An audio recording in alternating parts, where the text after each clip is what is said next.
almost double the force that we need. So 1,179.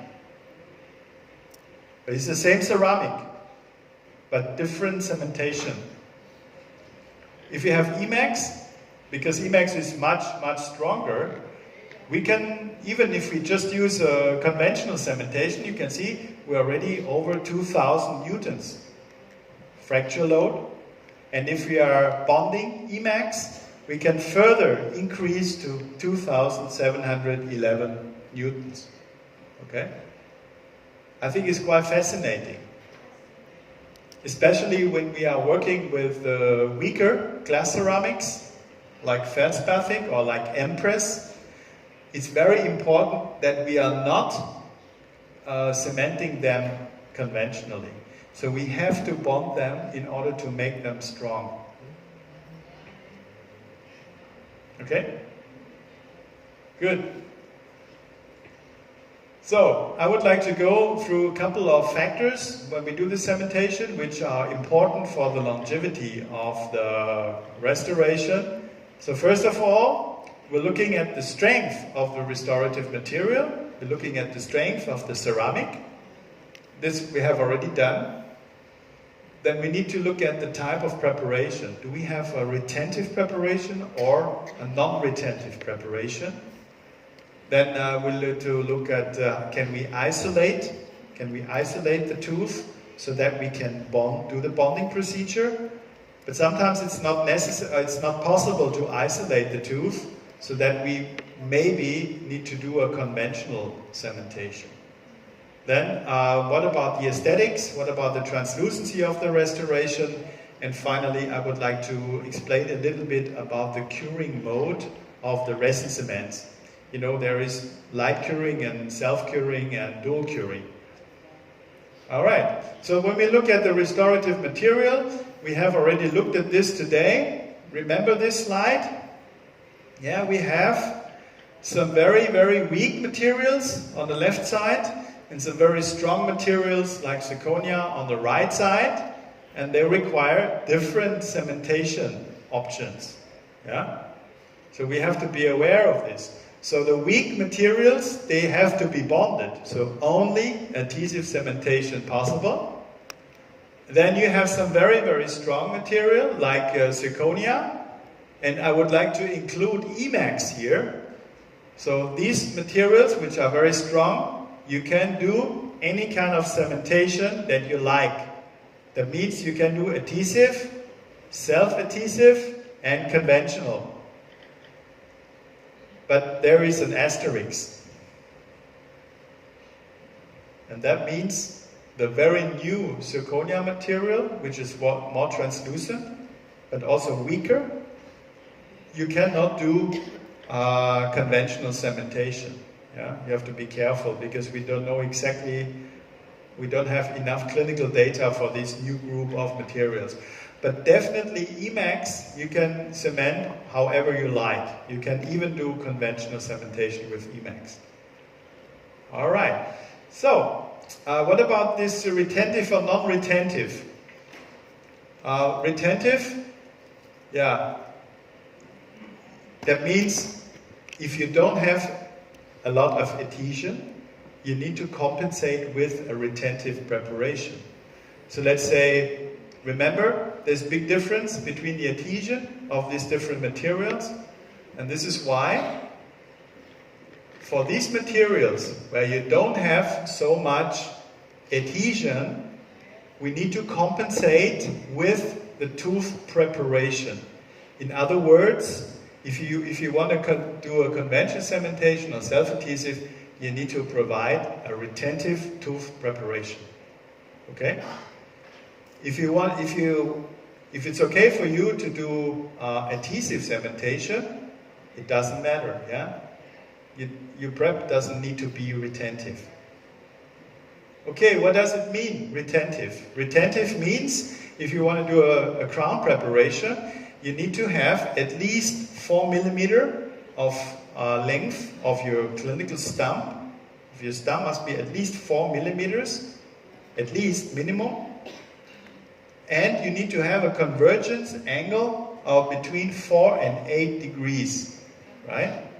If you cannot do this, maybe you have there is already a crown preparation, and the crown preparation is too tapered. If you have a very tapered crown prep, you cannot do a conventional cementation. Then you have to swap to the adhesive cementation. Okay? So this is the criteria, and this is valid for conventional and also for self-adhesive cementation. So now, my question for you. Do you think that this preparation is retentive or non-retentive? What do you think? Okay, who thinks it's retentive? Please give me a hand. Who thinks retentive? Who thinks non-retentive? Okay, these are more. And overall, it's non-retentive, yeah? Maybe here you have some retentive pattern, a little bit of retention, but overall, so you would probably never cement this onlay with a GIC. Probably not, right? Because then the patient will lose it at some stage. The patient will come back to you and say, okay, can you please fix again? So because this is considered non-retentive, and at the same time, it's very easy to isolate because you have a supragingival margin. So now we can easily isolate and we can bond it. So we'll do that. So we clean the restoration because there was a temporary. And so we just selectively etch the enamel. So nowadays, with a new bonding agent like tetric N bond universal, there is no need to etch the dentin. If you like to etch the dentin, you can do it, but there is no need to do it, yeah? So this is the best way, in my opinion, is to do selective enamel etch, which means we only etch the enamel for 20 seconds, then we rinse it off, and now we can apply the bonding agent. In case of tetric N bond universal, it's also self-etching, so we can apply this on the whole tooth. So we scrub that in for 20 seconds, yeah, and then we blow this. Okay. So the good thing is with the tetric N bond universal, it contains MDP. So MDP is a chemical that not only bonds to zirconia, it also bonds to the tooth very nicely. So now we have MDP, and MDP can chemically connect to hydroxyapatite. Okay? But we should not remove hydroxyapatite from the dentin. For example, with phosphoric acid. So if we don't etch phosphoric acid, if we don't etch the dentin with phosphoric acid, we have a better chance to get a chemical bond between MDP and hydroxyapatite. Okay, so now this is the pre-treatment of the Emax restoration. We use hydrofluoric acid for 20 seconds, and we rinse that off. You can see now we need a chemical bond to the ceramic. And we use a silane. You can see this is the silane methacrylate. So the silane methacrylate, for example, we have it in monobond N, and it can connect to the ceramic, and it also can connect to the cement. So the silane has two arms. One arm to the ceramic, and one arm to the cement, and holds it together. Okay? So now we just, you can see, after etching the ceramic, it becomes like this, like a little frosty, whitish appearance after etching. So sometimes the lab is doing this, but maybe you can do it yourself, and then you can maybe save some money. I don't know. Depends on your discussion with the dental technician. So anyway, this silane here, the monobond N needs to be, or monobond plus, needs to be applied for 60 seconds. And that's it. And so the gold standard, as you know, is first to use hydrofluoric acid, this one. And then after that we can use a silane, like monobond. But you know, I mentioned already, HF, hydrofluoric acid, is very toxic, poisonous, and is very dangerous. If you get it in your eyes or on the skin, it can rapidly penetrate very deeply into the tissue and creating some severe damage. So that's why everybody in the dental office needs to be very cautious in handling. Yeah? So it would be better actually to have a one-step primer, which is actually not so dangerous. Now I need the sound. You can leave the sound on actually.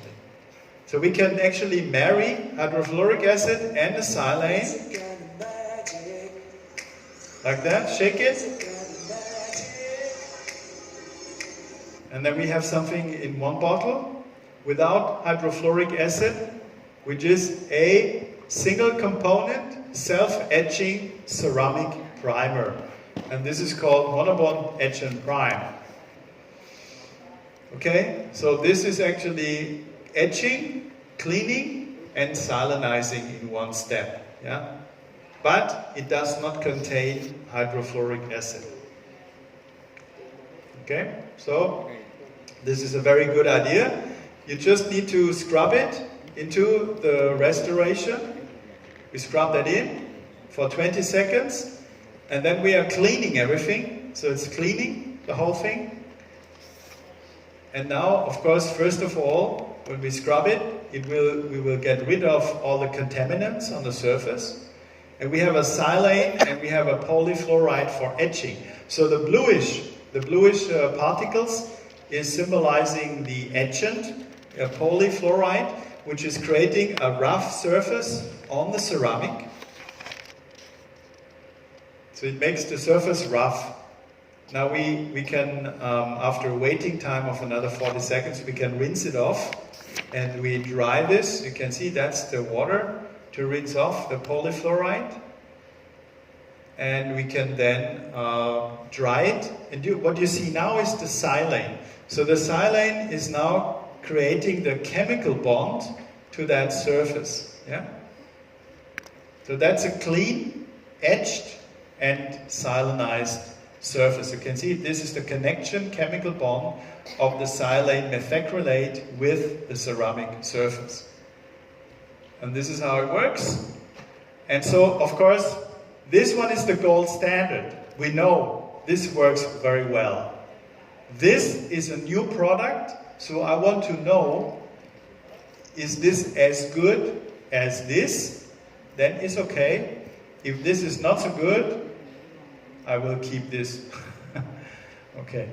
So let's have a look on the studies. I'll show you a little bit later some of the values. I just would like to go through in the clinical case. In this case, those pressed Emacs. So this Emacs has been pressed here and just a little bit stained and glazed, as you can see. There's no layering ceramic. Yeah, it's monolithic. It's just glazed and stained. That's it. And then we just remove the excess. Okay, and now you can see that's the bonding. So this one is the gold standard. So after 3 days of water storage, of course we have very high bond strength, but we need to age, we need to stress the interface. So that's why we're doing thermocycling. 10,000 times we put the sample into cold, 5 degrees cold, and 55 degrees hot water. We do this 10,000 times to and fro. That means we are really stressing the interface. And you can see after another 30 days of water storage, of course, this is normal that the bond is decreasing.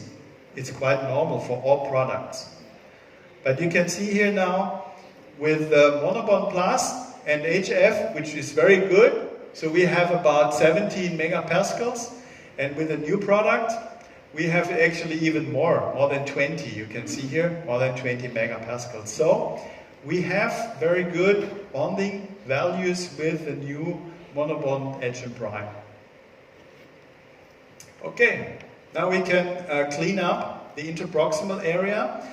It's very important clinically that you are not lifting. When you clean this with that floss, that you're not lifting up the restoration. Because otherwise you might have air entrapped, and that's not good. That can cause sensitivity. So we need to be careful. Before we do the final polymerization, we always need to apply an air block. That means some glycerin gel is applied around the margin so that we don't have direct contact with air. Okay? Have you heard about this? Have you heard about this before? It's called oxygen inhibition problem. We don't want to have oxygen inhibition. The idea is, because resins, when they are exposed to air, on the surface, they will not completely set, they will not completely polymerize in the presence of air. So if we get rid of the air, they can completely polymerize. If we have contact with air, they will not completely polymerize. And that is a problem if this happens directly at the margin. Okay, so now you can see here, very interesting and good picture. You can see, do you see a color difference between here and here? Can you see? Yes? So here on the surface you have contact with air, and on that side you have no contact with air because that surface is covered with an air block with glycerine. Okay? Okay, now all this area, this is a cement, a self-curing cement. If you are in contact with air, this is not completely polymerized. So you're looking at about 265 microns of thickness, which is not hard. It's only greasy. Yeah? So if this happens on your margin, that's not good, because this is not stable. It will wear off. Yeah? That's why we need to cover with glycerine, because with glycerine everything is polymerized, everything is hard. And this is the case with all products. Every product, every cementation product has the same problem, because it's resin, right?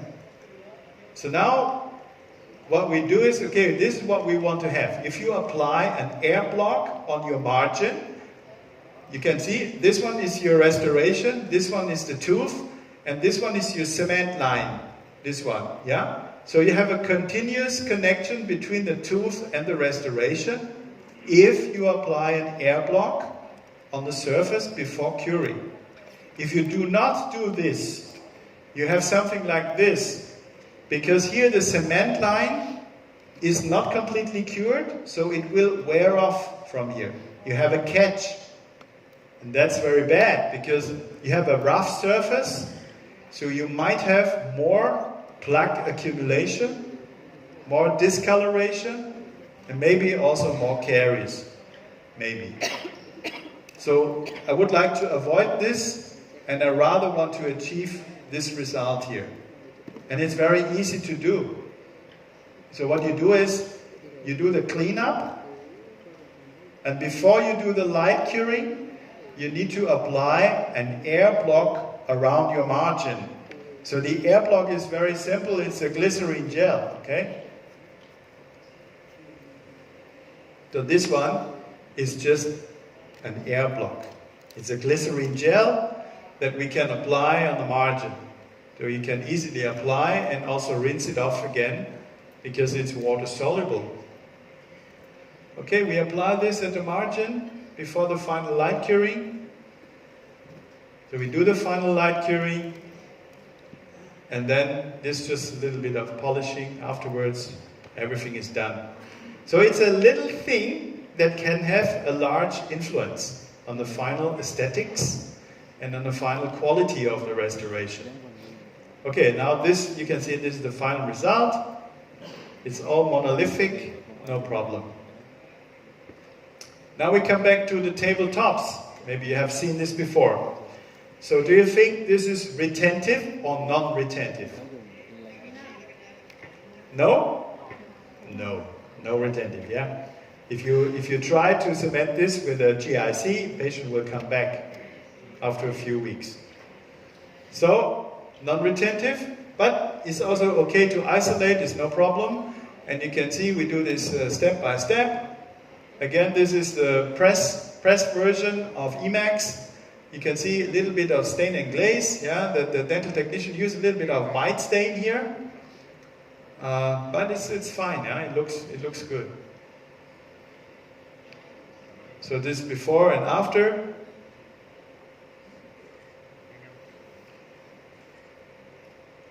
Oh, okay. Now laptop is waking up. Laptop was sleeping a little bit. I hope you don't do the same thing. Okay, now let's have a look on the location of the preparation margin, because that gives you an idea if you can do bonding procedure or if the bonding will be not so predictable. In any case, we want to have a clean surface. We don't want to have a contaminated surface, because this will decrease the adhesion. This will definitely decrease the bond strength, and that's why we need to isolate. Yeah, of course, the best way to isolate is to use a rubber dam. I showed you that the Optidam Plus is very easy to apply. Maybe, I don't know if we have an opportunity, maybe I can show you this live, how easy this is. Otherwise, we can do a workshop one day, and I'll show you to do this step by step, because this is so easy and for the patient also quite convenient, because, you know, sometimes for a longer period of time, patient needs to open the mouth, and this one is helping the patient to open the mouth, yeah, so it's quite convenient for him. So, but you can see a lot of studies. Actually, it's not so important how you isolate exactly, but it's important that you don't have contamination, yeah? So it's very important, because there are other methods of isolation that also work well. For example, with the Optragate, you can combine the Optragate, of course, with cotton rolls and with suction. And you also will get good results together with this. Yeah. Okay, so I think, yeah. So you can see now, in a situation like this, what do you think? Is it easy to isolate? No, not at all. You know, I cleaned everything up. I took the picture, and it was already bleeding again, right? And sometimes it's so difficult to isolate, and these were some pre-existing crowns that were subgingival. Now, of course, we can do like a crown lengthening. It's one option, but there may be some patients not so happy about the crown lengthening procedure. So it's always good if you have, alternatively, if you have the option for conventional cementation. But conventional cementation only can be done with strong ceramics. So you should not do it with feldspathic materials or Empress, for example. But you can do with Emacs. With Emacs, we can do conventional cementation. That's one of the great things with Emacs. So in this case, I want to do, okay, that's what I say, I want to do a conventional cementation, yeah? So we go for conventional cementation because we have a subgingival margin. And you can see these are lab-made. So the dental technician produced these Emacs crowns, but he didn't press it, he just kept cam, right? So he used the Emacs cap here.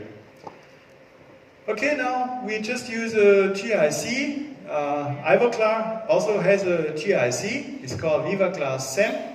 So we do this kind of very easy to do conventional cementation. So this is the seating. You can see all the excess here, but of course the excess can be removed with the scaler very easily. And then this is the final result with Emacs CAD, just conventionally cemented. So this is possible with Emacs because Emacs is strong enough to do that. Okay, but sometimes, especially for inlays, there's another technique where we can have a better cementation, and this is called box elevation technique. Have you heard about this before? Box elevation or margin relocation technique? Okay, this is something very new, I will tell you. Okay, so this is a very good tool. It has been described in many papers already. Sometimes they have a little bit different name, but they mean all the same. So it means that if you have a very deep subgingival margin, you do like a composite filling, and you actually lift the subgingival margin into a supragingival margin. And then on top of this, you can cement your restoration. Okay? It's called proximal margin elevation. And of course, this one is a study from University of Zurich in Switzerland. Because when I was at the university, when I was a student, they said, you should not do it. You should not do it. Your restoration always needs to be resting on the natural tooth. Never on composite. Okay? But when I studied, was already more than 25 years ago. Everything has changed now. Dentistry is always changing. So now, we can do it. But of course, I only do it if I know I have the same marginal quality with the new technique compared to the, let's say, when the restoration is directly on the tooth. So this is why they have done some inlays, CEREC inlays, and they have done it on MOD cavities, on natural teeth. Okay, they have cemented this. Let me explain this to you. This was the control group. So this is the ceramic when it's directly in dentine. Directly in dentine, but maybe this is very subgingival, so maybe I cannot cement very controlled. So now this is what they did is, they made a box elevation with composite, with one layer, or that means a 3 millimeter layer, or 2 layers with composite, but then the ceramic is sitting on the composite. And what they've done now is, they have looked at the margin quality, in percent, the perfect margin. So this one comparing the control group and the new technique. Okay? And you can see now, the blue bar is before thermomechanical loading. So they age it, they stress the interface. So the blue one is about 90% before TML, and the red bar is after TML. And you can see there's no difference, no statistical difference between the restoration sitting directly on dentine, on the right side, or with a new technique, box elevation technique. So we have the same quality, marginal quality, okay? And that's good for me, because this is what I want to achieve. Okay, good.